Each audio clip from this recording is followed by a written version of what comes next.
Ikalabigdalawa ng Pebrero, taong 1776. Isinilang si Damian Gabor Domingo, ang kinikilalang ama ng pagpipinta sa Pilipinas, bilang isa sa mga pangunahing simbolo sa kasaysayan ng sining sa bansa.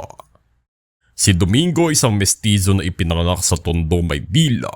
na sinimulan ng kanyang karera bilang pintor sa pamamagitan ng pagpipinta ng mga maliliit na litrato at mga relihiyosong imahe na naging sapat upang maging tanyag siya sa mga kapwa niya pintor sa kanyang panahon.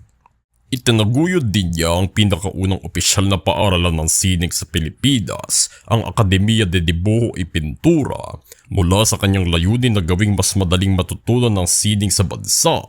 bilang ang kauna-unahang akademiya din sa Asya na itinuro ang mga pamamaraan ng kanluran sa pagpipinta.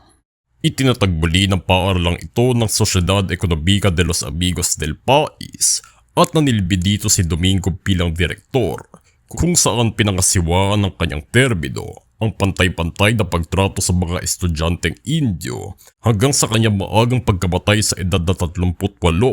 na naging dahilan upang maisara ang akademiya.